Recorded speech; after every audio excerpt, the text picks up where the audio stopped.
बिस्मिल्लाहिर्रहमानिर्रहीम, अस्सलाम वालेकुम। कैसे हैं आप सब। आज अम्मी के घर का ट्रिप था मेरा। तो फिर मैंने वहाँ पे जाने से पहले ही मैंने प्लान कर लिया था कि आज मुझे चने की दाल का हलवा सीखना है और साथ में आपको सिखाना भी है, क्योंकि ये एक ऐसी चीज़ है जो मैंने आज तक नहीं बनाई।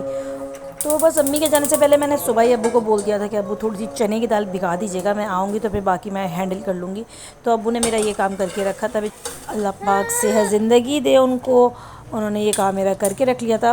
खैर फिर बाद में आने के बाद अम्मी क्या, मैंने सबसे पहले चने की दाल को डाला पैन में, और फिर जो दूध भी मेरे पास अवेलेबल था, थोड़ा सा मेरे पास फ्रेश मिल्क था, थोड़ा सा मेरे पास टेट्रा पैक था, मैंने एक एक कप दोनों मिल्क डाल दिए थे और उसके बाद इसको पकने के लिए छोड़ दिया था।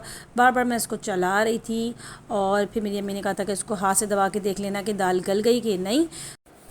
तो बस मैंने इसको हाथ से दबा के देख लिया था और इसमें मुझे थोड़ी सी अभी बाकी लग रहा था कि अभी को थोड़ा और पकना है, इसलिए थोड़ा सा मैंने इसको और पकने के लिए छोड़ दिया था। साथ में रात के खाने की तैयारी हो रही थी, वो भी मेरी फरमाइश पे भिंडी खानी थी क्योंकि मुझे, और यहाँ पे थोड़ा सा दूध बाकी था इसमें, लेकिन दाल मेरी प्रॉपर गल गई थी, इसलिए मैंने इसको ब्लेंड कर दिया था। और यही मेरी ज़िंदगी की सबसे बड़ी गलती थी कि मैंने हैंड ब्लेंडर यूज़ किया। ये हैंड ब्लेंडर से नहीं हुआ था बिल्कुल भी सही, और इसमें थोड़े थोड़े से दाल बाकी रह गई थी।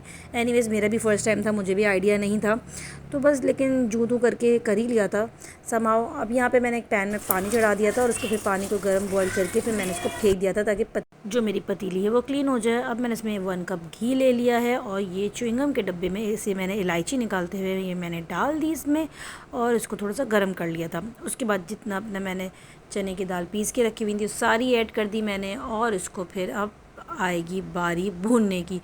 ये सबसे मुश्किल पार्ट था, इसने तो मेरे अंजर पंजर ढीले कर दिए।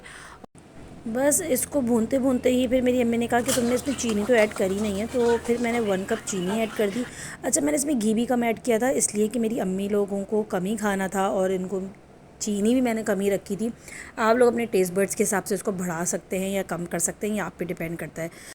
बस आप इसको अब भूनते जाएं। मुझे ऑलमोस्ट 1.5 घंटा लग गया था इसको भूनते भूनते भूनते भूनते, इतना कि इसका कलर चेंज हो जाए जब तक, और मतलब जब तक भूनना है जब तक आपके जॉइंट्स में से आवाज़ें ना आने लग जाएं कड़कड़ कड़कड़ की, तब तक ही इसको भूनना है। मैं इतना थक गई थी, थोड़ी सी मेरी अब्बू ने आके मेरी हेल्प कर दी थी, उनके हाथ में भी इतनी तकलीफ़ है फिर भी वो बेचारे आके खड़े हो गए थे। लेकिन अब्बू ऐसे ही होते हैं, आई नो सबके ही अब्बू ऐसे होते हैं जो अपनी बेटियों को कभी तकलीफ़ में नहीं देख सकते, कि उनको लग रहा था कि बेचारी कब से कर रही है तो मैं थोड़ी सी हेल्प कर दूँ उसकी। और यहाँ पे तो आपकी बहन ने अस्तीनें चढ़ा ली थी बिल्कुल, और आज मैंने सोचा था कि आज तो मैं ये करके ही रहूँगी। थोड़ा सा मैंने अब्बू को चखाया था कि ये सही है मीठा वीठा, तो अब्बू ने कहा हाँ सही है, और अम्मी पीछे से मेरी मुस्तकिल हैप्पी बर्थडे कर रही थी किसी ना किसी बात पे, तो अब्बू ने कहा बेचारी पहली दफ़ा बना रही है, थोड़ा सा अप्रिशिएट कर दो उसको। तो बस ऐसे ही नोक झोंक के साथ जो है ये तैयार हो गया था। बस जब इसका कलर चेंज हो गया था तो मैंने इसमें थोड़े से नट्स डाल दिए थे और उसको एक प्लेटर में निकाल के मैंने उसको छोड़ दिया था जमने के लिए। जब ये जम गया था तो फिर मैंने सबसे पहले टेस्ट करा अपनी मेहनत को, और ये इतना मज़े का था कि मैं क्या बताऊँ। ये रेडी है और मैं चलती हूँ, अल्लाह हाफिज़।